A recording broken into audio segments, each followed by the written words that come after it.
الحمد للہ المبتدئ خلقہ بالانعام المتفضل علی عبادہ بالاحسان لہ الحمد کلہ فی البکور والآصال وفی کل حین وآن احمدہ حق حمدہ لا احصی ثناء علیہ کما ہوا اثنى علی نفسہ۔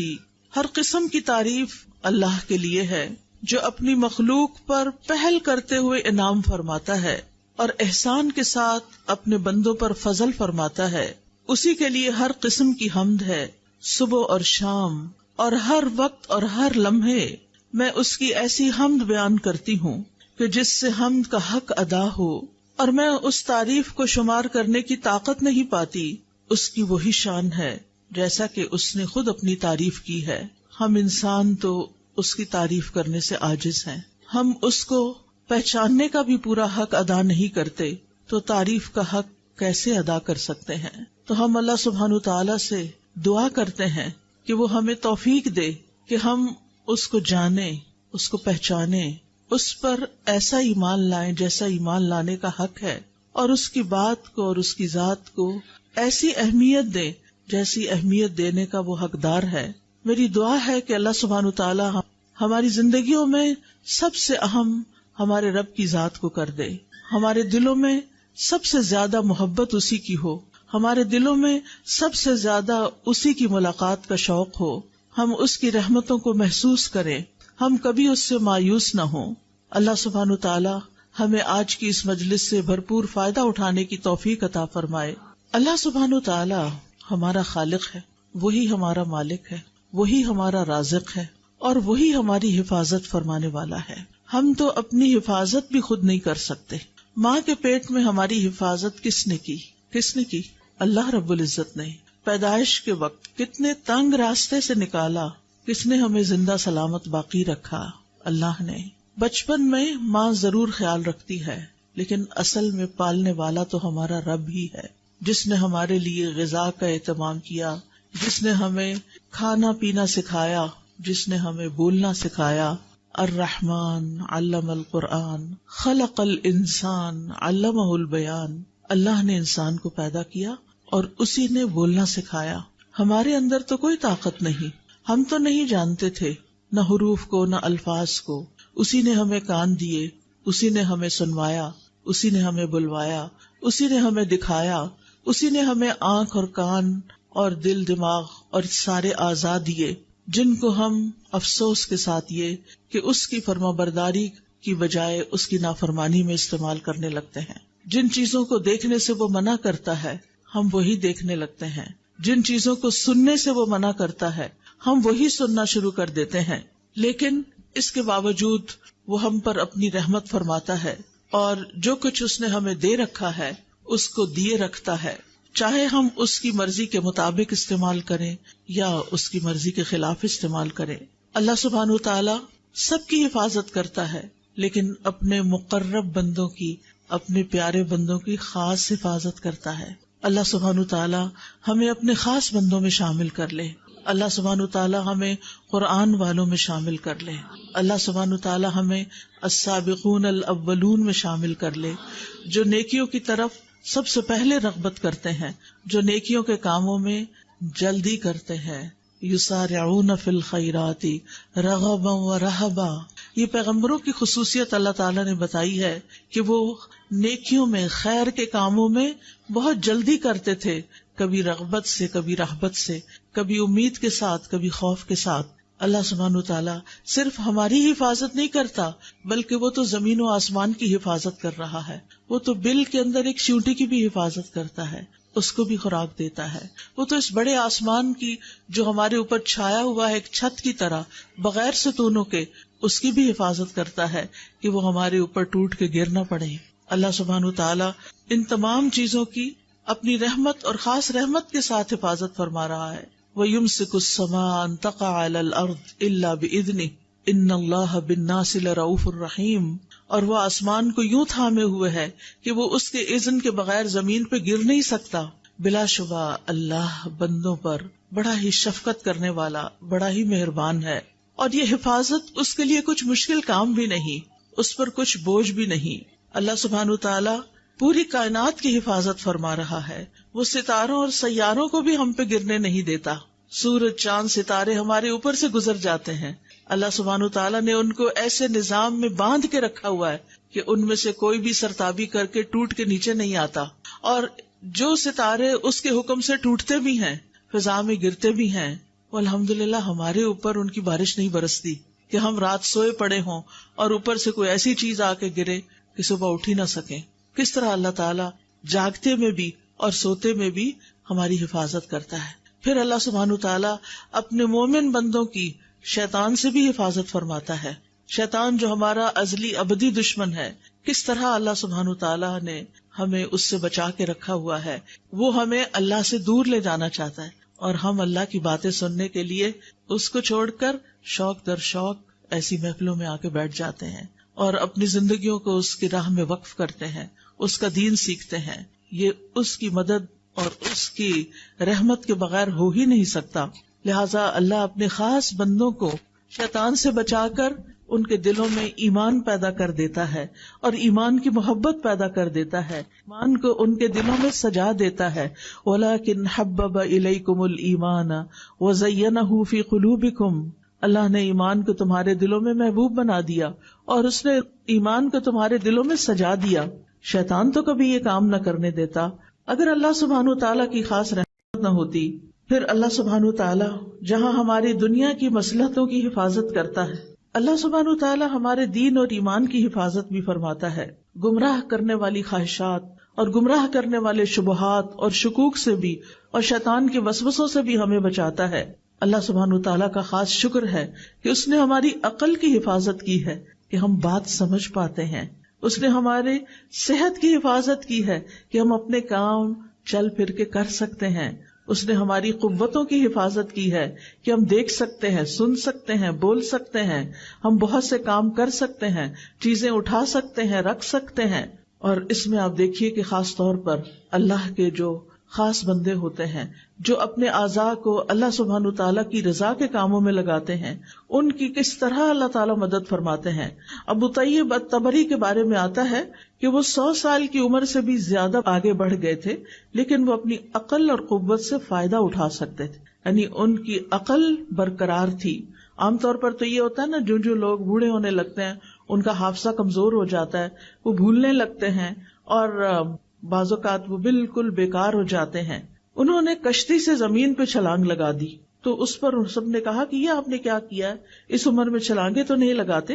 تو انہوں نے کہا یہ وہ اعضاء ہیں جن کی ہم نے بچپن میں اللہ کی نافرمانیوں سے حفاظت کی، تو آج اللہ تعالیٰ نے بڑھاپے میں بھی ہمارے اعضاء کو سلامت رکھا ہوا ہے. تو اگر ہم چاہتے ہیں کہ ہم جتنا بھی جئیں ہماری ان ساری نعمتوں کی حفاظت ہو، تو پھر ہمیں اللہ کی اطاعت میں جینا ہوگا. اللہ سبحانہ وتعالیٰ ہی کا خاص فضل ہے کہ وہ ہمارے مال اور اولاد کی حفاظت فرماتا ہے، اور خاص طور پر نیک بندوں کے. سورۃ کہف آپ پڑھتے ہوں گے ہر جمعے کو، اس میں یہ آیت آتی ہے نا، اما الجدار فکان لغلامین یتیمین فی المدینۃ وکان تحتہ کنز لہما وکان ابوہما صالحا. اور دیوار کی بات یہ ہے، وہ دیوار جیسے خضر علیہ السلام نے وہ گر چکی تھی تو اسے دوبارہ بنا دیا تھا، حالانکہ اس بستی والوں نے انہیں کھانا نہیں دیا تھا، پھر بھی انہوں نے وہ دیوار بنا دی ان کے لیے بغیر کسی قیمت کے. تو اس دیوار کا قصہ یہ تھا کہ وہ 2 یتیم لڑکوں کی تھی جو اس شہر میں رہتے تھے، اور اس دیوار کے نیچے ان کے لیے خزانہ مدفون تھا، اور ان کا باپ ایک نیک آدمی تھا. تو باپ کی نیکی کی وجہ سے اس کے فوت ہونے کے بعد اس کی اولاد کے خزانے کی وراثت کی حفاظت کی جا رہی ہے.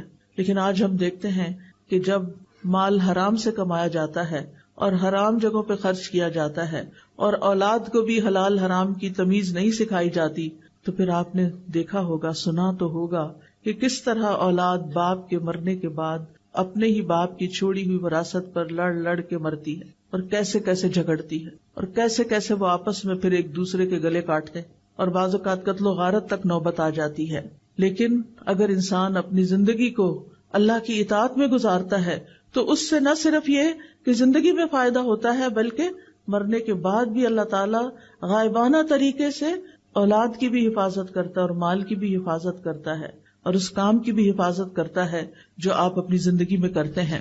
اس حفاظت کے لیے آج میں آپ کو ایک دعا سکھاؤں گی اور اس کا مطلب بھی بتاؤں گی، تاکہ ہم اس دعا کو اپنی زندگی میں شامل کریں اور اللہ تعالی ہماری قوتوں کی حفاظت فرمائے اور پھر یہ حفاظت ہمارے مرنے کے بعد بھی جاری رہے۔ میرے پیچھے کہیے، اللہم متعنی بسمعی وبصری واجعلہما الوارث منی وانصرنی علی من ظلمنی وخذ منہ بثأری۔ اے اللہ، تو مجھے میری سماعت اور میری بصارت سے مستفید ہونے کا موقع عطا فرما اور ان دونوں کو میرے لیے وارث بنا دے، اور مجھ پر ظلم کرنے والے کے خلاف میری مدد فرما اور تو اس سے میرا انتقام لے۔ صحابہ کی کثیر تعداد نے اس دعا کو روایت کیا ہے۔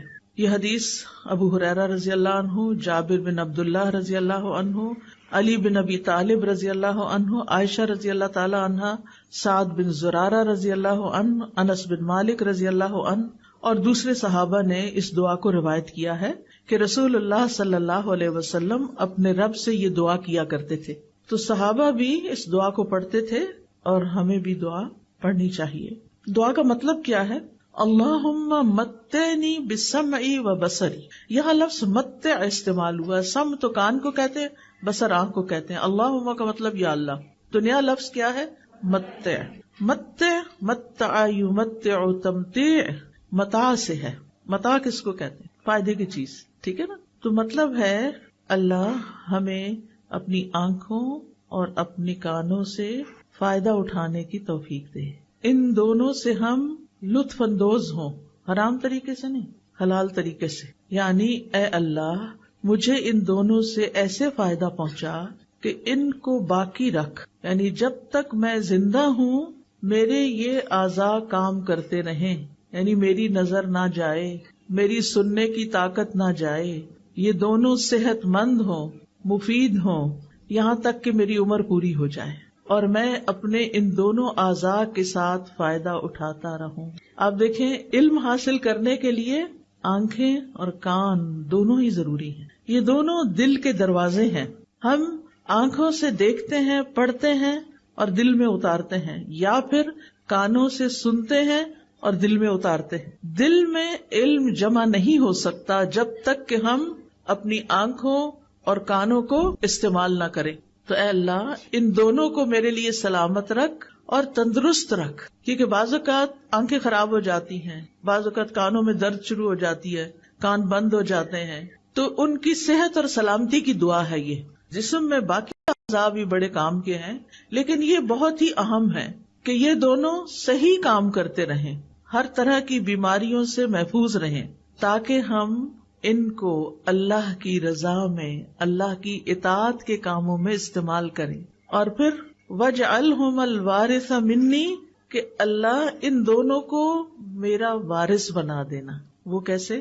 کہ جب تک میری زندگی ہے یہ مجھے فائدہ دیں، اور جب میں فوت بھی ہو جاؤں، تو عام طور پر انسان جب فوت ہوتا ہے تو آپ دیکھیں اپنے پیچھے مال چھوڑ جاتا ہے یا اولاد چھوڑ جاتا ہے، ایسا ہی ہے نا؟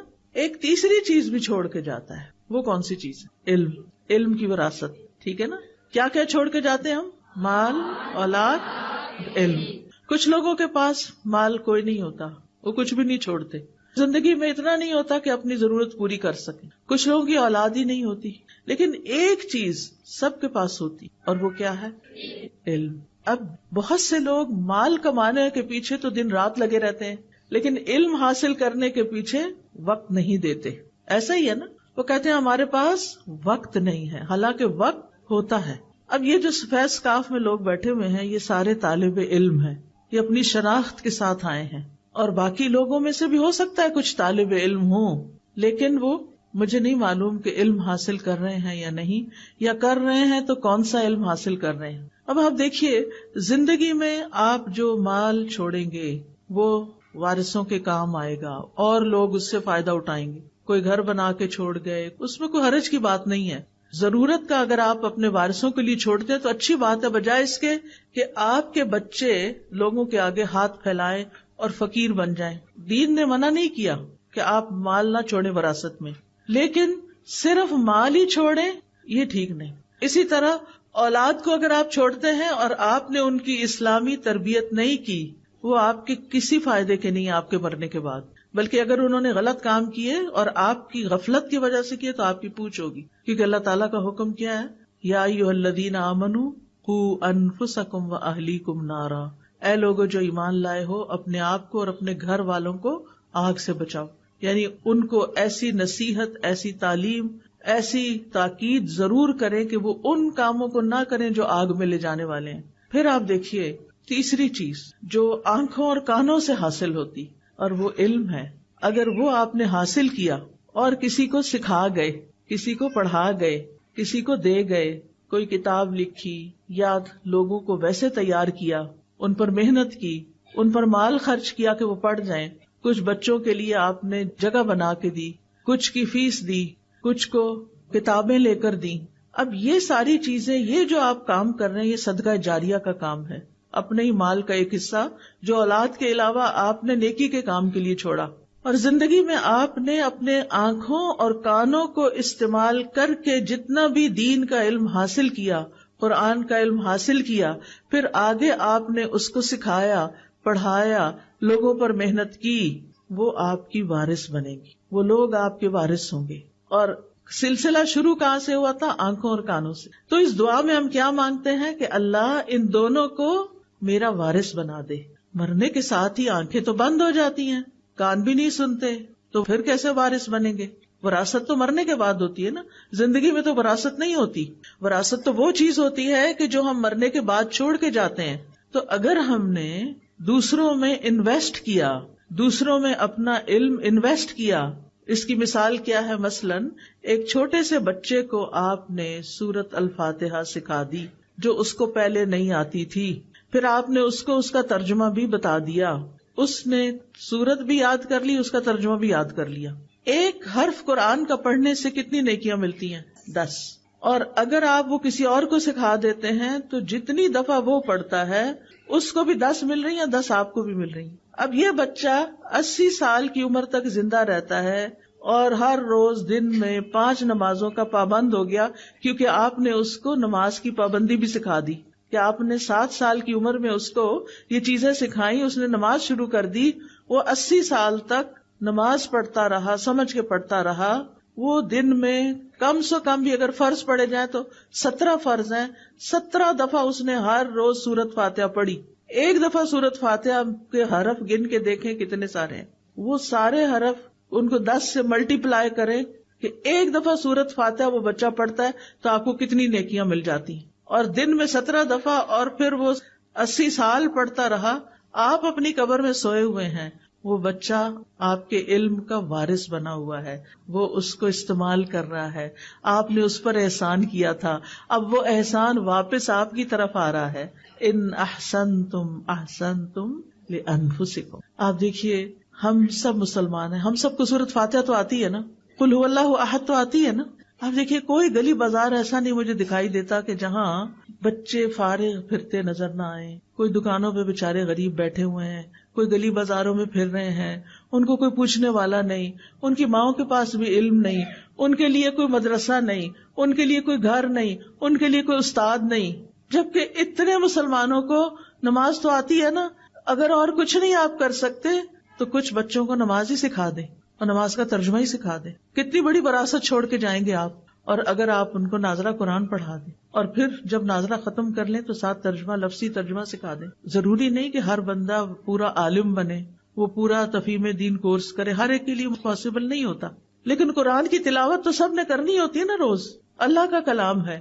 تو اگر آپ خود پڑھا رہے ہیں بہت اچھا، اگر آپ نہیں پڑھا سکتے آپ انتظام کریں جگہ جگہ، جہاں آپ کے رشتہ داروں کے گھر ہیں، جہاں کہیں کہ اپنے گھر کا ایک حصہ، ایک کونا چند بچوں کے لیے مختص کرو، ایک ٹیچر مقرر کرو جس کی آپ ٹریننگ کریں، آپ اس کی تنخواہ دیں، وہ جم کے بچوں کو پڑھائے، وہ بھی آپ کا مال بھی لگ رہا ہے اور آپ کی ہدایت بھی وہاں جاری ہے۔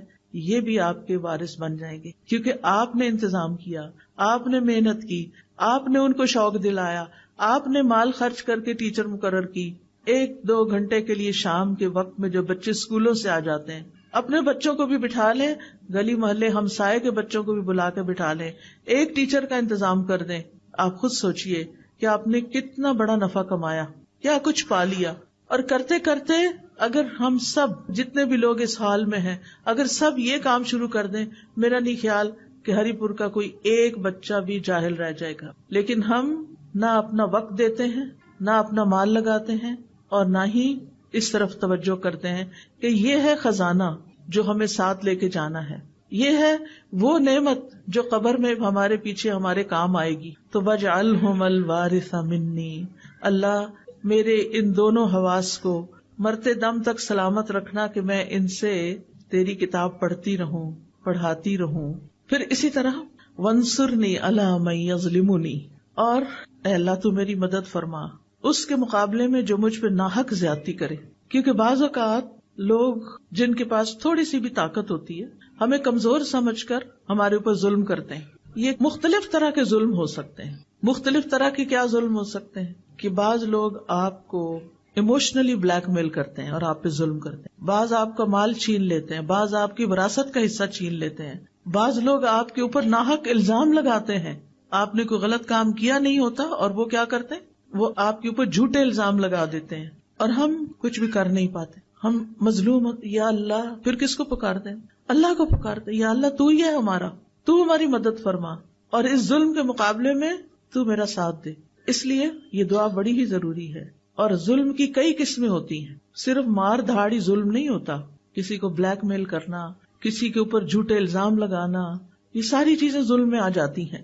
اور وَخُذْ مِنْهُ بِثَأْرِي، اللہ جو مجھ پر ظلم کر رہا ہے نا تو اس سے میرا بدلہ لے اور میرا حق مجھے دلا دے. کیونکہ بعض لوگ ظلم کر کے سمجھتے ہیں وہ صحیح کر رہے ہیں، ان کو یہ پتہ ہی نہیں ہوتا کہ ہم کسی کا حق مار رہے ہیں.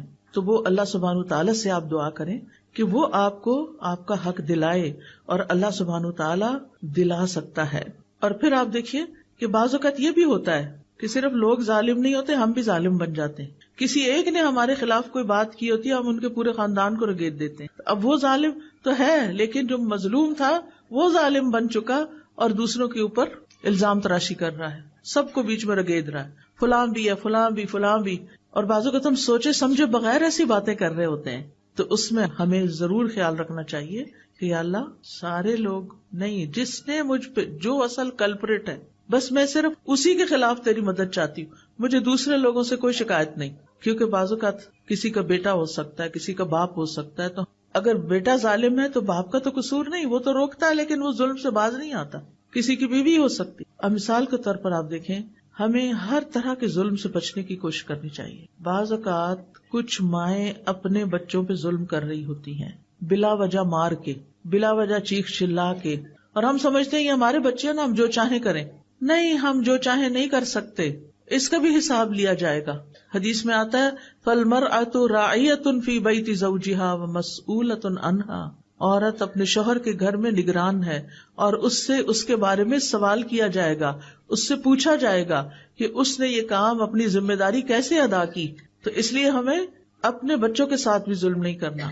اچھا، بعض اوقات بعض خواتین اپنی بہوؤں کے ساتھ ظلم کرتی ہیں، ان کے اوپر اتنے کام ڈال دیتی ہیں جو ان کی ذمہ داری نہیں ہوتے، یا اگر ان کی کوئی بات پسند نہیں آتی تو ان کے خلاف بیٹے کے کان بھرتی ہیں، اور یہ بھول جاتی ہیں کہ اگر یہ گھر تباہ ہوا تو نقصان کس کا ہے؟ اپنا ہی ہے. جو لڑکی اس گھر سے چلی جائے گی کیونکہ اس کے اوپر ظلم ہو رہا تھا، تو آپ دیکھیں کہ آج پہلی شادی کرنا بھی کتنا مشکل ہو گیا ہے، تو دوسری شادی کیسے کی جائے گی؟ پھر آپ دیکھیے کہ بعض لڑکیاں بزرگوں پہ ظلم کرتی ہیں، بعض بہویں ساسوں پہ ظلم کرتی ہیں، ان کے پاس کوئی ٹھکانہ نہیں رہنے کے لیے، لیکن وہ کسی صورت ان کو برداشت نہیں کرتی. آج رات تقریباً 10:30 کا ٹائم تھا، میں فون بند ہی کرنے لگی تو کسی کی کال آ گئی. کوئی بزرگ خاتون تھی، بہت رو رہی تھی. میں پریشان ہوئی کہ ان کو کیا ہوا، ان کے منہ سے بات نہیں نکل رہی تھی. تو انہوں نے بتایا کہ میں بیمار ہوں، یعنی میری اب اتنی عمر ہو گئی ہے، میرے ساتھ بیمار بیٹی رہتی ہے،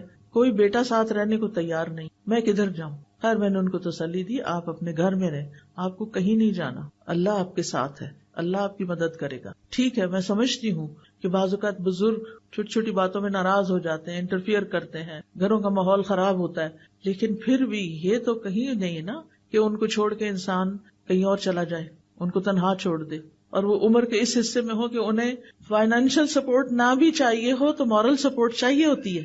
بزرگوں کو سب سے زیادہ جو چیز تکلیف دیتی ہے وہ تنہائی ہے. جب گھر میں پوتے پوتیاں ہوتے ہیں، نواسے وغیرہ ہوتے ہیں، تو ان کے لیے ایک خوشی کی بات ہوتی ہے، وہ ان کے ساتھ دل بہلاتے ہیں کیونکہ وہ خود بھی بچے بن چکے ہوتے ہیں اور چھوٹے بچوں سے ان کا دل زیادہ لگتا ہے. لیکن اگر لڑکیاں چند دن کے لیے بھی برداشت نہیں کر سکتی تو انہیں سوچنا چاہیے کہ ان پر بھی ایک وقت آنے والا ہے. وہ سمجھتے ہیں اس وقت وہ اپنے بچوں سے کھیل رہی ہیں، وہ ساری زندگی ان کے بچے رہیں گے. آپ اپنے ماں باپ کے ساتھ جو کرتے ہیں وہ واپس پلٹتا ہے. یہ زندگی ایک امتحان ہے. اس زندگی میں انسان پر آزمائشیں آتی ہیں، کبھی اپنے گھر کے اندر سے ہی آتی ہیں. اللہ سبحانہ وتعالیٰ فرماتے ہیں وَجَعَلْنَا بَعْضَكُمْ لِبَعْضٍ فِتْنَةً أَتَصْبِرُونَ، ہم نے تم میں سے بعض کو بعض کے لیے آزمائش بنایا ہوا ہے، کیا تم صبر کرو گے؟ تو حل کیا ہے؟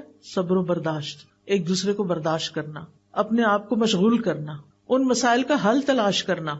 یعنی اگر کوئی گھر میں بزرگ ایسا ہے جس نے آپ کی زندگی حرام کی ہوئی ہے تو بجائے اس کے کہ اسے گھر سے باہر نکال پھینکیں، یہ مسئلے کا حل نہیں ہے. آپ سوچیں کہ آپ نے اس کی ناراضگی سے کیسے بچنا ہے. آپ نے خود اپنے لیے کون سا ایسا کام شروع کرنا ہے کہ جس سے آپ کا وہ انٹریکشن یا وہ مسئلہ کم سے کم پیش آئے کہ جس کی وجہ سے آپ کو مشکل ہوتی ہے. اور اس کے لیے اللہ سبحانہ وتعالیٰ سے آپ دعا کریں گے کہ اللہ تعالیٰ میرے لیے آسانی فرما دے. ٹھیک ہے نا؟ تو یاد رکھیے کہ ہمارے جسم کے جتنے بھی اعضاء ہیں، میں پھر دعا پہ آ رہی ہوں واپس، ہمارے جسم کے جتنے بھی اعضاء ہیں یہ ہمارے پاس اللہ کی امانت ہے. یہ ہم نے خود نہیں بنائی. یہ ہاتھ ہم نے خود بنایا نہیں، بنا، ہمیں پتا ہے نا. تو جو بناتا ہے وہی مالک ہوتا ہے. یہ آنکھیں ہم نے خود لی ہیں، کہیں سے خریدی ہیں؟ نہیں، جس نے دی ہیں وہی ان کا مالک ہے. ہمارے پاس امانت ہے کچھ سالوں کے لیے. اللہ تعالیٰ یہ دیکھ رہے ہیں کہ ہم ان کے ساتھ کرتے کیا ہیں، ہم ان کو استعمال کیسے کرتے ہیں. اگر اللہ تعالیٰ کی مرضی کے مطابق استعمال کرتے ہیں تو عبادت ہے، اطاعت ہے، اور اگر اللہ تعالیٰ کی مرضی کے مطابق استعمال نہیں کرتے تو یہ نافرمانی ہے، گناہ ہے. ٹھیک ہے نا؟ یہ اعضاء اللہ کی عظیم نعمتوں میں سے. اللہ تعالیٰ فرماتے ہیں واللہ اخرجکم من بطون امہاتکم لا تعلمون شیئا وجعل لکم السمع والابصار والافئدہ لعلکم تشکرون. اور اللہ نے تمہیں تمہاری ماؤں کے پیٹوں سے اس حال میں نکالا کہ تم کچھ نہیں جانتے تھے. اس نے تمہارے لیے کان اور آنکھیں اور دل بنا دیے تاکہ تم شکر ادا کرو. تو ہم نے کیا کرنا ہے؟ شکر ادا کرنا ہے. شکر کیسے ادا ہوتا ہے؟ ان نعمتوں کا صحیح استعمال کر کے، مالک کی مرضی کے مطابق استعمال کر کے. کانوں سے ہم کیا کچھ سنتے ہیں، کتنا کچھ سنتے ہیں، اور وہ سب کچھ ہمارے اندر جا رہا ہوتا ہے. آنکھوں سے ہم کیا کچھ دیکھتے ہیں، وہ سب کچھ ہمارے اندر جا رہا ہوتا ہے. یہ ہمارے دل کے ساتھ کنیکٹڈ ہے. اسی لیے ایک آنکھیں ظاہر میں ہیں اور ان کے پیچھے جہاں یہ کنیکٹ ہوتی ہیں وہاں دل کی بھی آنکھیں ہیں اور دل کے بھی کان ہیں. کچھ لوگ صرف ظاہری آنکھوں سے چیزوں کو دیکھتے ہیں، عبرت نہیں پکڑتے، اس سے کوئی سبق نہیں لیتے، وہ صرف سامنے کے سرفیس پہ دیکھ رہے ہیں. اور کچھ لوگ چیزوں کو دل کی آنکھ سے دیکھتے ہیں، گہرائی سے دیکھتے ہیں، سبق لیتے ہیں، اللہ کو پھر یاد کرتے ہیں. یتفکرون فی خلق السماوات والارض، آسمانوں اور زمین کی تخلیق میں غور و فکر کرتے ہیں، پکار اٹھتے ہیں ربنا ما خلقت ھذا باطلا، اے ہمارے رب تو نے اس کو بیکار نہیں پیدا کیا، سبحانک تو پاک ہے کہ کوئی بیکار کام کرے، فقنا عذاب النار تو ہم سب کو آگ کے عذاب سے بچا لے. اور پھر آپ دیکھیے کہ اللہ تعالیٰ کی پہچان کے بعد اللہ کے کلام کو پڑھنے کے لیے، سمجھنے کے لیے کان اور آنکھ کا ہونا اور صحت مند ہونا یہ بہت بڑی نعمت ہے. اور پھر اس کا صحیح رستے پر استعمال کرنے کی توفیق ہونا یہ بہت بڑی نعمت ہے. ابن قیم کہتے ہیں بندے کے اعضاء میں سے ہر عضو میں اللہ کے لیے عبودیت ہے جو اسی عضو کے ساتھ خاص ہے، اور ایک اطاعت ہے جو اس سے مطلوب ہے. وہ عضو اسی کے لیے پیدا کیا گیا ہے اور اسی اطاعت کے لیے مہیا کیا گیا ہے. یعنی ہمیں یہ سب کچھ کسی مقصد کے لیے دیا گیا ہے. تو اعضاء کو استعمال کرنے کے حوالے سے بندوں کی 3 قسمیں ہیں، 3 طرح کے لوگ ہیں. نمبر 1 وہ لوگ جو ان اعضاء کو پیدا کیے جانے کے مقصد کو پورا کرتے ہیں، یعنی ان اعضاء سے وہی کام لیتے ہیں جن کے لیے یہ پیدا کیے گئے. یہ بہت نفع مند تجارت کر رہے ہیں، اپنے لیے بہت کچھ اکٹھا کر رہے ہیں، جیسے میں نے سورۃ فاتحہ سکھانے کی مثال دی۔ نمبر 2، جس مقصد کے لیے اعضاء کو پیدا نہیں کیا گیا وہ کام کرتے ہیں، یہ دوسری قسم کے لوگ ہیں۔ ایسے لوگ سخت خسارے میں ہیں کہ انہوں نے ان آنکھوں سے وہ کچھ دیکھا جو اللہ کی نافرمانی کا تھا، جس کو دیکھنے سے اللہ نے منع کیا تھا۔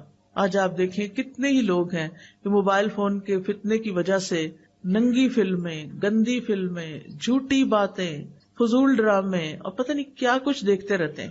یہ آنکھوں کا غلط استعمال ہے، کانوں کا غلط استعمال ہے، اس پر پوچھا جائے گا، اس پر پکڑ ہوگی، اس کام سے توبہ کرنی چاہیے۔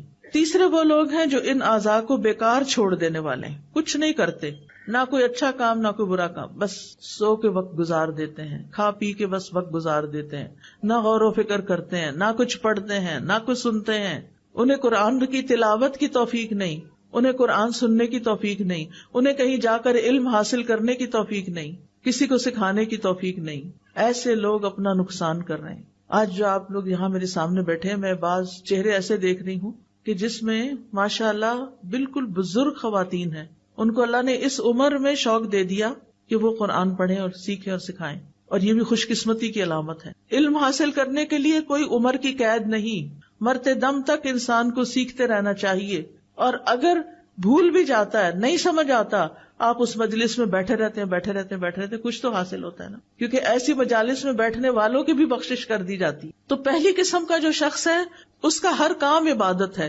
کیونکہ وہ جس چیز کو دیکھتا ہے عبرت کی نگاہ سے دیکھتا ہے، کچھ سبق لیتا ہے اور اللہ کو یاد کرتا ہے۔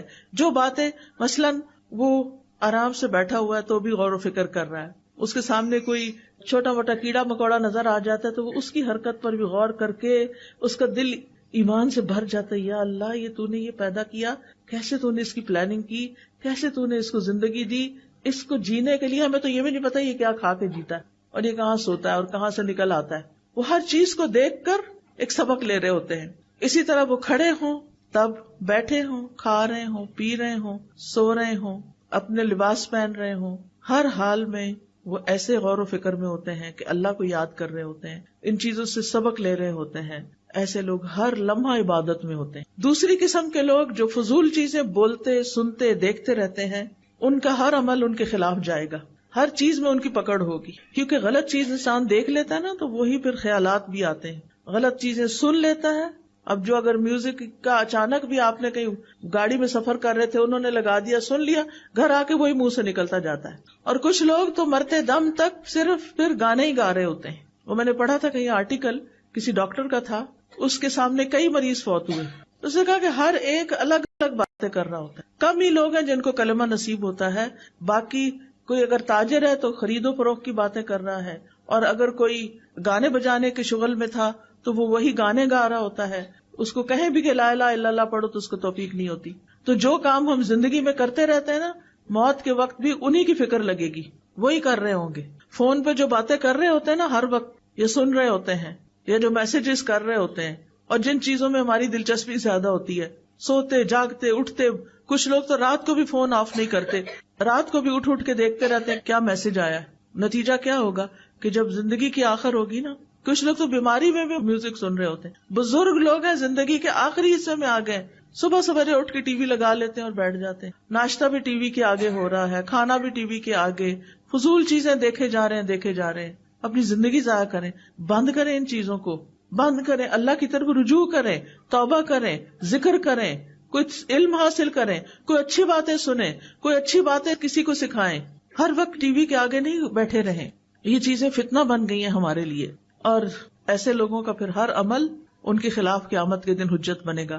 تیسری قسم کا شخص جو ہے غفلت میں پڑا ہوا ہے، اگر غفلت سے باز آ جائے تو انشاءاللہ اسے فائدہ ہی فائدہ ہے، اور اگر غفلت میں مر گیا تو حساب سخت ہے۔ اللہ تعالیٰ کے نزدیک وہ شخص انتہائی مبغوض ہے جو بیکار زندگی بسر کرتا ہو، نہ وہ دنیا کے کاموں میں لگا ہوا ہے اور نہ آخرت کے لیے کوشش کرتا ہے۔ ایسے لوگ اللہ تعالیٰ کو سخت ناپسند ہیں، ایسے لوگ دوسروں پر بوجھ ہیں۔ اب دیکھیں کئی مائیں کتنی پریشان ہوتی ہیں کہ بچے نہ اسکول جاتے، نہ پڑھتے ہیں، نہ کوئی کاروبار کرتے ہیں، نہ شادی کرتے ہیں، نہ کسی اور کام میں ہیں، بیکار ہی بیکار۔ ان کے لیے دعا بھی کرنی چاہیے، اور اللہ ایسے لوگ پیدا کرے کہ جو ایسے بچوں کو کوئی راہ دکھائے. لیکن جو شخص اللہ کی اطاعت میں اپنے اعضاء استعمال کرتا ہے تو نبی صلی اللہ علیہ وسلم نے فرمایا، یہ حدیث قدسی ہے، نبی صلی اللہ علیہ وسلم روایت کرتے ہیں اللہ تعالیٰ سے، اللہ تعالیٰ فرماتے ہیں میرا بندہ جن جن عبادتوں کے ذریعے سے میرا قرب حاصل کرتا ہے ان میں سے کوئی عبادت مجھے اتنی پسند نہیں جتنی وہ عبادت پسند ہے جو میں نے اس پہ فرض کی ہے. سب سے زیادہ ثواب کس عبادت کو کرنے کا؟ جو فرض ہے، جیسے فرض نماز ہے، فرض روزہ ہے، فرض زکوٰۃ کی ادائیگی ہے. کچھ لوگ سارا سال صدقہ کرتے رہتے ہیں، زکوٰۃ نہیں دیتے. یہ صدقات تو بہت کم پڑیں گے زکوٰۃ کے مقابلے میں. تو فرض ادا کرنا اللہ تعالیٰ کے نزدیک سب سے زیادہ پسند ہے. پھر فرمایا میرا بندہ نوافل کے ذریعے مجھ سے اتنا قریب ہو جاتا ہے کہ میں اس سے محبت کرنے لگ جاتا ہوں. اللہ تعالیٰ ایسے بندوں سے محبت کرتے ہیں. جب میں اس سے محبت کرنے لگ جاتا ہوں تو میں اس کا کان بن جاتا ہوں جس سے وہ سنتا ہے، اس کی آنکھ بن جاتا ہوں جس سے وہ دیکھتا ہے، اس کا ہاتھ بن جاتا ہوں جس سے وہ پکڑتا ہے، اس کا پاؤں بن جاتا ہوں جس سے وہ چلتا ہے. اگر وہ مجھ سے مانگے تو میں اسے دیتا ہوں، اگر وہ مجھ سے پناہ کا طلبگار ہو تو میں اس کو پناہ دیتا ہوں. اور میں کسی چیز میں تردد نہیں کرتا جس کو میں کرنے والا ہوتا ہوں جو مجھے مومن کی جان نکالنے کے وقت ہوتی ہے. وہ مومن موت کو بوجہ تکلیف پسند نہیں کرتا اور مجھے بھی اسے تکلیف دینا اچھا نہیں لگتا. اب کیا مطلب ہے کان بن جاتا ہوں، آنکھ بن جاتا ہوں؟ مطلب یہ ہے کہ وہ اپنے کانوں آنکھوں سے بس وہی کام لیتا ہے جو اللہ کو پسند ہوتے ہیں. وہ اپنے سارے اعضاء کو اللہ کی اطاعت میں لگا دیتا ہے. یہ اللہ کی توفیق اس کو مل جاتی، اس کے لیے آسانی ہو جاتی ہے. اور جو ان سے کام نہ لے، اللہ سبحانہ وتعالیٰ فرماتے ان شر الدواب عند اللہ الصم البکم الذین لا یعقلون. بے شک جانداروں میں سب سے برے اللہ کے نزدیک وہ بہرے گنگے لوگ ہیں جو عقل سے کام نہیں لیتے، یعنی اپنے ان اعضاء کو استعمال نہیں کرتے. ایسے لوگ اندھیروں میں ہیں، گمراہ ہیں، غافل ہیں. اب ہمیں کرنا کیا چاہیے؟ سب سے پہلے تو یہ کہ ان کانوں سے اللہ کے احکامات سننے چاہیے. اللہ تعالیٰ کیا فرما رہے ہیں؟ اللہ تعالیٰ فرماتے ہیں واتقوا اللہ واسمعوا، اللہ سے ڈرو اور سنو اللہ تعالیٰ کیا فرما رہا ہے. واسمعوا واطیعوا، سنو اور اطاعت کرو. تو سماعت علم کے حصول کا سب سے پہلا سبب ہے. سننے سے، یعنی بچہ جب ابھی پڑھنے کے قابل نہیں ہوتا سن کے سیکھ لیتا ہے. اور بعض بچوں کی مائیں ماشاءاللہ پریگنینسی میں بھی قرآن سنتی ہیں، اور جب بچے کو دودھ پلاتی ہیں تو قرآن سنتی رہتی ہیں، جب کوئی کام کرتی ہیں تو قرآن سنتی رہتی ہیں. ایسے بچے چھوٹی چھوٹی عمر میں جب بولنے کے قابل ہوتے ہیں ان کے منہ سے قرآن جاری ہو رہا ہوتا ہے. آیتوں کی آیتیں، دعاؤں کی دعائیں یاد کر چکے ہوتے ہیں کیونکہ ماں سنتی تھی. وہ ماں کے پیٹ میں بھی سن رہے تھے، وہ پیدا ہو کے بھی سن رہے تھے، وہ بولنے تک سنتے رہے. سن کے انہوں نے بہت کچھ سیکھ لیا. ساری زندگی کے لیے ان کے اندر وہ چیزیں جمع ہو گئی. اور کچھ مائیں کیا سنتی ہیں پریگنینسی میں اور کیا دیکھتی ہیں پریگنینسی میں. اور بچہ چھوٹا ہوتا ہے تو گھر میں کیا دیکھ رہا ہوتا ہے، اور اس کے ہاتھ میں موبائل پکڑا دیتی، کارٹون لگا دیتی. وہ کارٹون دیکھ دیکھ کے بڑے ہو رہے ہیں. وہ پھر آپ کی اطاعت کہاں سے کریں گے؟ وہ اللہ کے بندے کہاں سے بنیں گے؟ سفیان ابن عیینہ کہتے ہیں علم کی ابتدا غور سے سننے سے ہوتی ہے، پھر خاموش ہو کر سننا، پھر اس کو یاد کرنا، پھر اس پر عمل کرنا، پھر اس کو آگے پہنچانا. کیونکہ جب تک سنیں گے نہیں اس وقت تک سیکھیں گے نہیں، اور اگر سیکھیں گے نہیں تو ہدایت کہاں سے ملے گی. اور یہ بھی یاد رکھیے اللہ جس میں خیر دیکھتا ہے اس کو سنوا دیتا ہے، اور پھر جو سنتے نہیں یا سنی انسنی کر دیتے ہیں تو پھر وہ اپنے آپ پر خود ظلم کرتے ہیں. دوسرے یہ کہ کچھ لوگ ایسی چیزیں سنتے ہیں جو حرام ہیں، لغو ہیں، موسیقی ہے جیسے، اور لہو و لعب کی چیزیں ہیں، یا پھر غیبت، جھوٹ، چغلی، فضول باتیں، لغو باتیں. تو یہ اللہ کی نافرمانی کے کام ہیں. تیسرے ایسے ہیں جنہوں نے وہ باتیں سنی جو کام کی تھی، اور کبھی ایسی بھی سن لی کہ جو لغو تھی. جو ہی وہ لغو سنتے ہیں تو وہاں سے اعراض برتتے ہیں. وَإِذَا سَمِعُوا اللَّغْوَ أَعْرَضُوا عَنْهُ، یہ عباد الرحمان کی صفات ہیں کہ بیہودہ باتیں انہیں پسند نہیں، فضول باتوں میں ان کا دل نہیں لگتا، اور اس میں وہ اپنا وقت ضائع نہیں کرتے. ہم سب کو بھی سوچنا چاہیے کچھ بھی بولنے سے پہلے، منہ کھولنے سے پہلے اس بات کی کتنی ضرورت ہے کرنے کی، اور اگر نہیں تو فالتو میں باتیں نہیں کرتے جانا چاہیے. کچھ لوگ تو کسی وقت چپ بیٹھتے ہی نہیں، نہ وہ غور و فکر کرتے ہیں، نہ وہ ذکر کرتے ہیں، وہ صرف باتیں باتیں باتیں. بہت زیادہ بولنا بھی ایک آفت ہے. بولیں اس وقت جب آپ کے بولنے کی کوئی قیمت ہو، ہر وقت نہیں باتیں کریں. پھر آپ دیکھیے کچھ چیزوں کو سننا عبادت ہے، جیسے قرآن کی تلاوت سننا، کوئی علم کی چیز سننا، کوئی اچھا لیکچر سننا. نبی صلی اللہ علیہ وسلم بعض اوقات صحابہ کو کہتے تھے کہ وہ قرآن کی تلاوت کریں اور آپ سنیں، اور آپ سنتے تھے، آپ کو سننا پسند تھا. ان کا طریقہ یہ ہوتا تھا کہ وہ کسی جماعت میں بیٹھتے تو حلقہ بنا لیتے، ایک پڑھتا اور باقی سب سنتے، پھر دوسرا پڑھتا سنتے. اس طرح دور ہوتا ہے. مثلاً آپ نے تجوید بھی سیکھ لی، قرآن پڑھ لیا، سب کچھ، آپ حلقہ ایک بنا کے اپنا اپنا سب پڑھ سکتے ہیں. اگر ایک ٹیچر بیچ میں ہو تو وہ کریکشن بھی کر سکتی ہے. عبداللہ بن مسعود کہتے ہیں مجھ سے نبی صلی اللہ علیہ وسلم نے فرمایا مجھے قرآن پڑھ کر سناؤ. میں نے کہا آپ کو میں پڑھ کے سناؤں؟ وہ تو آپ پہ نازل ہوا ہے. آپ نے فرمایا میں دوسرے سے سننا چاہتا ہوں. اس لیے قرآن سننا ایک عبادت ہے. آپ بھی ضرور سنا کریں، کچھ وقت نکالا کریں کہ آپ تلاوت سنیں اور خاموشی سے سنیں. وَإِذَا قُرِئَ الْقُرْآنُ فَاسْتَمِعُوا لَهُ وَأَنصِتُوا لَعَلَّكُمْ تُرْحَمُونَ. جب قرآن پڑھا جائے تو اسے کان لگا کے سنو اور چپ رہو تاکہ تم پہ رحم کیا جائے. تو قرآن سننے سے اللہ کی رحمت آتی ہے.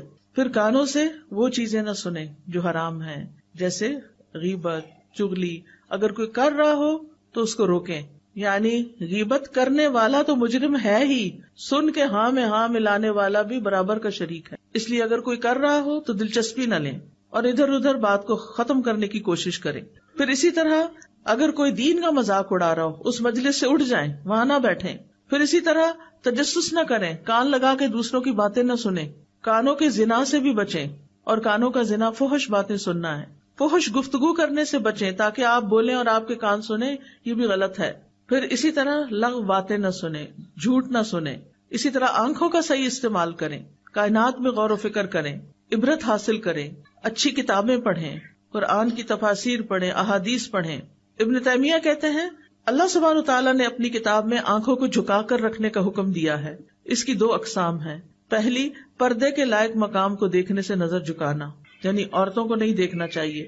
دوسری، شہوت کے مقام کو دیکھنے سے نظر جھکانا، یعنی کسی کی شرمگاہ کو نہیں دیکھنا چاہیے. آنکھ کا بھی حساب ہوگا کہ کہاں کہاں کیا دیکھتے رہے. لہٰذا ایسی تصویریں بھی نہ دیکھیں کہ جو ننگی ہوں، جس میں دوسروں کی عورت نظر آ رہی ہو. حرام چیزوں کی طرف نہ دیکھیں، فحش ویڈیو، فحش تصاویر. پھر اسی طرح غیر محرم مردوں کو نہ دیکھیں. کوئی ضرورت کی بات ہو تو کر لیں، ورنہ خواہ نہ دیکھتے چلے جائیں. اپنی نگاہیں جھکا کے رکھیں. اور اسی طرح مرد بھی، کیونکہ دونوں کے لیے اللہ تعالیٰ نے الگ الگ حکم دیا، عورتوں کو بھی دیا، مردوں کو بھی دیا. آنکھ کی حفاظت کرنے والے کے لیے جنت کا وعدہ بھی ہے، اور جو شخص حرام سے اپنی آنکھیں بچا کے رکھتا ہے اللہ اس کی عبادت میں لذت پیدا کر دیتا ہے. آنکھوں کو اللہ کے راستے میں جگائیں بھی، بہت زیادہ سوتے نہ رہیں. کچھ لوگ رات کو بھی سوتے پھر دن کو اٹھتے پھر دوبارہ دن کو بھی سوتے ہیں. اپنی نیند کو کم کریں. پھر اللہ کے ڈر سے روئیں بھی. قرآن کو دیکھ کر پڑھیں چاہے آپ کو حفظ ہو. نبی صلی اللہ علیہ وسلم نے فرمایا جو آدمی چاہتا ہے کہ اسے اللہ اور اس کے رسول سے محبت ہو، اسے قرآن مجید کی تلاوت مصحف دیکھ کے کرنی چاہیے. بعض اوقات ہم موبائل پہ ہی پڑھ لیتے ہیں سفر وغیرہ میں، لیکن افضل یہی ہے کہ ہم قرآن مجید سے ہی پڑھیں، اس کو دیکھ کے پڑھیں. پھر اسی طرح غور و فکر کرتے ہوئے اپنے کام پہ نظر رکھیں، ادھر ادھر نہ دیکھیں وہ کیا کر رہا ہے وہ کیا کر رہا ہے. بعض لوگ لیکچر میں آتے ہیں، ذرا سا کوئی اٹھا ہلا جلا سب سننا چھوڑ کے، دیکھنا چھوڑ کے ادھر دیکھنا شروع ہو جاتے ہیں اور پیچھے پیچھے ان کے چلتے جاتے ہیں. کیا حاصل، کیا کمایا آپ نے؟ ایک بندہ ہے دیر سے آیا ہے، اب وہ جگہ دیکھ رہا ہے اپنی، تو ساتھ آپ اس کو جگہ ڈھونڈ کے دے رہے ہیں. آپ اپنی جگہ پہ بیٹھ کے کیا کریں گے اس کے لیے اگر آپ توجہ اپنی ادھر ہی لگائے ہوئے ہیں. پھر اسی طرح دعا کا جو ایک آخری حصہ ہے وہ ظالم کے خلاف اللہ سے مدد چاہنا ہے. انسان کی زندگی میں کچھ بھی مشکلات آئیں سب سے پہلے اللہ پہ توکل کریں. میرا یہ مسئلہ اللہ حل کرے گا، اللہ پر بھروسہ کریں. وَمَن يَتَوَكَّلْ عَلَى اللَّهِ فَهُوَ حَسْبُهُ. جو اللہ پہ بھروسہ کر لیتا اللہ تعالیٰ اس کے لیے کافی ہو جاتا ہے. یہ کہا کر اللہ تو میرے لیے کافی ہے ان سب کے مقابلے میں. حسبی اللہ ونعم الوکیل نعم المولا ونعم النصیر. اور یہ یقین رکھیں اللہ کے اذن کے بغیر کوئی مخلوق آپ کو نقصان نہیں دے سکتی، کوئی آپ کا کچھ نہیں بگاڑ سکتا. لوگوں کی اذیتوں کے مقابلے پر اللہ کی مدد لیں، اللہ کا سہارا لیں. مخلوق کے شر سے صرف اللہ ہی بچا سکتا ہے.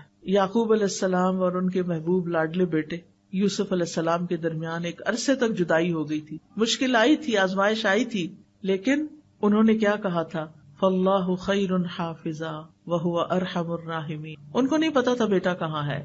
بعض علماء کہتے ہیں یوسف علیہ السلام 40 سال تک گم رہے، لیکن اللہ نے ان کو ان کے باپ کی طرف واپس لوٹایا جو یہ کہا کرتے تھے فاللہ خیر حافظا وہو ارحم الراحمین. جب آپ کو بھی اپنی اولاد کے بارے میں فکر ہو، آپ انہیں رخصت کر رہے ہیں، ظاہر ساری زندگی اولاد کو ساتھ تو نہیں رکھ سکتے، کوئی باہر کے ملک چلے جاتے ہیں، کوئی کہیں اور جا رہے، تو آپ کے دل میں وسوسے آتے ہیں کہ پتہ نہیں کیا بنے گا، پتہ نہیں کیسا ماحول ہوگا، کہیں ان کا ایمان نہ چلا جائے. تو یہ دعا پڑھا کریں اللہ خیر حافظا وہو ارحم الراحمین. ابراہیم علیہ السلام کی حفاظت کس نے کی تھی؟ اللہ نے. آگ سے بچا لیا تھا. موسیٰ علیہ السلام کی حفاظت پانی میں کس نے کی تھی؟ اللہ نے. سلیمان علیہ السلام کی حفاظت کس نے کی تھی؟ اللہ نے. جنوں سے ان کو بچایا تھا. عیسیٰ علیہ السلام کی حفاظت کس نے کی تھی کہ ان کو ان کے دشمنوں سے بچا کے آسمان پہ اٹھا لیا تھا؟ اللہ نے. اللہ اپنے بندوں کی غیبی مدد کے ذریعے حفاظت کرتا ہے. رسول اللہ صلی اللہ علیہ وسلم کی غار ثور میں حفاظت کس نے کی تھی؟ اللہ نے. لہٰذا جب آپ دعا مانگے، آپ کو خوف ہو، خطرہ ہو دشمنوں سے، تو آپ یہ کہا کرنا اللہ جیسے آپ نے ابراہیم علیہ السلام کی حفاظت کی، جیسے آپ نے باقی ایک ایک کا نام لے کے جو میں نے ابھی آپ کو ذکر کی، اللہ میرے بچوں کی بھی ایسے ہی حفاظت فرما. اللہ سبحانہ تعالیٰ نے ہر بندے کی حفاظت کا ذمہ لیا ہوا ہے. مجاہد کہتے ہیں ہر انسان پر ایک فرشتہ مقرر ہے جو نیند کی حالت میں اور جاگتے ہوئے اس کی جنات، انسانوں اور کیڑے مکوڑوں سے حفاظت کرتا ہے. اور خاص طور پر اگر آپ رات کو آیت الکرسی پڑھ کے سوتے ہیں، آمن الرسول آخر تک پڑھ کے سوتے ہیں، تو آپ کے لیے فرشتے مقرر کر دیے جاتے ہیں جو آپ کی حفاظت کرتے ہیں. کعب احبار کہتے ہیں اگر اللہ تعالیٰ تم پر فرشتے مقرر نہ کرتا جو تمہارے کھانے، تمہارے پینے، تمہارے پردے کی چیزوں میں تمہارا دفاع نہ کرتے تو جن تمہیں اچک کے لے جاتے. لیکن یہ اللہ ہی حفاظت کرتا ہے اور فرشتوں کے ذریعے کرتا ہے. تو اب دعا کر لیتے ہیں اللہ سبحانہ تعالیٰ ہماری حفاظت فرمائے. سبحان اللہ والحمد للہ ولا الہ الا اللہ واللہ اکبر ولا حول ولا قوة الا باللہ العلی العظیم. اللہم صلی علی محمد وعلی آل محمد کما صلیت علی ابراہیم وعلی آل ابراہیم انک حمید مجید. اللہم بارک علی محمد وعلی آل محمد کما بارکت علی ابراہیم وعلی آل ابراہیم انک حمید مجید. اللہم اصلح لی سمعی وبصری واجعلہم الوارثین منی وانصرنی علی من ظلمنی وارنی منہ ثأری. اے اللہ میری سماعت اور میری بصارت کی اصلاح کر دے اور ان دونوں کو میرا وارث بنا دے. جو مجھ پہ ظلم کرے اس کے خلاف میری مدد فرما اور مجھے اس سے انتقام لے کر دکھا. اللہم اقسم لنا من خشیتک ما تحول به بیننا وبین معصیتک ومن طاعتک ما تبلغنا به جنتک ومن الیقین ما تهون به علینا مصیبات الدنیا ومتعنا باسماعنا وابصارنا وقوتنا ما احییتنا واجعلہ الوارث منا واجعل ثأرنا علی من ظلمنا وانصرنا علی من عادانا ولا تجعل مصیبتنا فی دیننا ولا تجعل الدنیا اکبر ہمنا ولا مبلغ علمنا ولا تسلط علینا من لا یرحمنا. اے اللہ ہم میں اپنا خوف اتنا تقسیم کر دے کہ ہمارے اور ہمارے گناہوں کے درمیان حائل ہو جائے، اور اپنی فرما برداری ہم میں اتنی تقسیم کر دے کہ وہ ہمیں تیری جنت تک پہنچا دے، اور اتنا یقین کہ ہم پر دنیا کی مصیبتیں آسان ہو جائیں. اور جب تک ہم زندہ ہیں ہمیں ہماری سماعت، ہماری بصارت، ہماری قوت سے فائدہ اٹھانے کی توفیق دے اور اسے ہمارا وارث بنا دے، اور ہمارا انتقام اسی تک محدود کر دے جو ہم پر ظلم کرے، اور جو ہم سے دشمنی رکھے اس کے مقابلے میں ہماری مدد فرما، اور ہمارے دین میں ہم پر مصیبت نازل نہ فرما، اور دنیا کو ہی ہمارا اصل اور بڑا غم نہ بنا، اور نہ دنیا کو ہمارے علم کی انتہا بنا، اور ہم پر کسی ایسے شخص کو مسلط نہ کر جو ہم پر رحم نہ کرے. اللہم اجعل فی قلبی نورا وفی لسانی نورا واجعل فی سمعی نورا واجعل فی بصری نورا واجعل من خلفی نورا ومن امامی نورا واجعل من فوقی نورا ومن تحتی نورا. اللہم اعطنی نورا. اللہم انی اعوذ بک من شر سمعی ومن شر بصری ومن شر لسانی ومن شر قلبی ومن شر منی. اے اللہ میں تیری پناہ چاہتا ہوں اپنے کان کی برائی سے، اپنی آنکھ کی برائی سے، اپنی زبان کی برائی سے، اپنے دل کی برائی سے، اور اپنے مادہ منویہ کی برائی سے. یا اللہ ہمیں ہمارے نفس کے شر سے بچا لینا. اللہ ہمیں سماعت اور بصارت کے زائل ہو جانے سے بچا لینا. اللہم انی اعوذ بک من السمم والبکم والجنون والجذام والبرص وسیء الاسقام. اے اللہ میں تیری پناہ مانگتا ہوں بہرے پن سے، گنگے پن سے، پاگل پن سے، کوڑھ سے، برس سے، اور تمام بری بیماریوں سے. یا اللہ ان تمام بیماریوں اور ہر طرح کی بیماریوں سے ہمیں بچا کے رکھنا. اللہم انی اعوذ بک من الفقر والقلۃ والذلۃ واعوذ بک من ان اظلم او اظلم. اے اللہ میں فقر و فاقہ، قلت اور ذلت سے تیری پناہ میں آتا ہوں، اور اس بات سے تیری پناہ میں آتا ہوں کہ میں کسی پہ ظلم کروں یا کوئی مجھ پہ ظلم کرے. اللہم انت عضدی و نصیری بک احول و بک اصول و بک اقاتل. اے اللہ تو ہی میرا دست بازو ہے، اے اللہ تو ہی میرا مددگار ہے. میں تیری مدد سے چلتا پھرتا ہوں، تیری مدد سے حملہ کرتا ہوں اور تیرے ہی بھروسے پر میں لڑتا ہوں. یا حی یا قیوم برحمتک نستغیث. اللہم انا نجعلک فی نحورہم ونعوذ بک من شرورہم. اے اللہ ہم تجھے ان کے بالمقابل کرتے ہیں جو ہم پر ظلم کرتے ہیں، اور ان کے شر سے تیری پناہ مانگتے ہیں. رب اعنی ولا تعن علی وانصرنی ولا تنصر علی وامکر لی ولا تمکر علی واہدنی ویسر ہدای الی وانصرنی علی من بغی علی. اللہم اجعلنی لک شکارا لک ذکارا لک رہابا لک مطواعا الیک مخبتا اواہا منیبا. رب تقبل توبتی واغسل حوبتی واجب دعوتی وثبت حجتی واہد قلبی وسدد لسانی واسلل سخیمۃ قلبی. یا رب العالمین یا ارحم الراحمین. جتنی بہنیں آئی ہیں یا اللہ ان سب کا آنا بیٹھنا سیکھنا قبول فرما. ہم سب کو ان باتوں پر عمل کی توفیق عطا فرما. یا اللہ جو دعائیں ہم نے کی ہیں ان کو قبول فرما. یا اللہ جو بیمار ہیں انہیں صحت عطا فرما، جو دکھی لوگ ہیں ان کے دکھ دور فرما، جن کے دلوں میں کوئی خاص دعائیں ہیں یا اللہ ان کی دعائیں پوری فرما. یا رب العالمین ہمارے والدین پر اپنی رحمت نازل فرما. اللہ ہم سب کی اولاد کو ہدایت عطا فرما، ان سب کو ہمارے لیے صدقہ جاریہ بنا. اللہ ہمیں اپنا مال، اپنا وقت، اپنی جان ایسے کاموں میں خرچ کرنے کی توفیق دے جن سے تو راضی ہو جائے. یا اللہ تو ہماری ساری مشکلات آسان کر دے. اللہ ساری مشکلات آسان فرما دے. یا اللہ تو ہماری قوتوں کو مرتے دم تک بحال رکھنا. یا اللہ تو ہم سے راضی ہو جا. اللہ ہم تجھ سے راضی ہیں، تو بھی ہم سے راضی ہو جا. ربنا تقبل منا انك انت السميع العليم وتب علينا انك انت التواب الرحيم. وصلى الله تعالى على خير خلقه محمد وعلى آله واصحابه واهل بيته اجمعين برحمتك يا ارحم الراحمين. الہی آمین. سبحانك اللهم وبحمدك اشهد ان لا اله الا انت استغفرك واتوب اليك.